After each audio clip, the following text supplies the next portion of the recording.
Salut! Tu vas voir dans un instant une vidéo super importante pour le bac. Si tu veux t'entraîner sur des annales, rejoins-nous sur lesbonsprofs.com. On a des sujets corrigés en vidéo. À bientôt! Alors, au programme d'économie approfondie, il y a la question du monopole discriminant, qui est un objet un peu bizarre en économie. C'est une entreprise qui pratique des prix différents pour un même produit en fonction des catégories de consommateurs.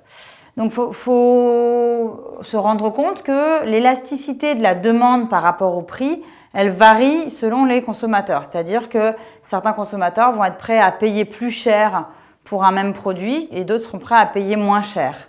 Un étudiant est sans doute prêt à payer moins cher un repas au restaurant qu'un homme d'affaires, par exemple.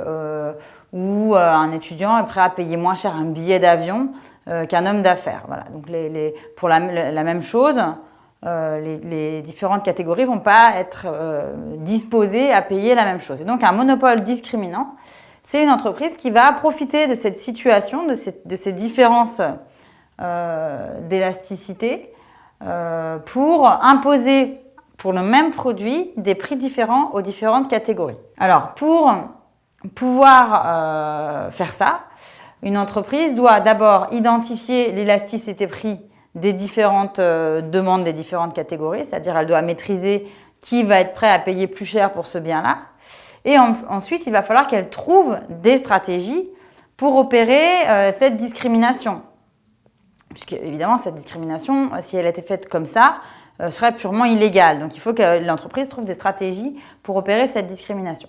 Alors, pour donner un peu de chair à tout ça et un peu de réalité, l'exemple qu'on prend le plus souvent, c'est l'exemple de la SNCF, qui est une entreprise en monopole. Elle est la seule à assurer le transport ferroviaire de voyageurs en France. Elle pratique des prix différents pour les différentes catégories. Alors la SNCF, elle a la capacité d'identifier l'élasticité prix des différentes catégories. Elle fait énormément d'études sur les voyageurs, d'études de satisfaction, des enquêtes sur les envies des voyageurs. Donc elle a une parfaite connaissance des consommateurs et de son public.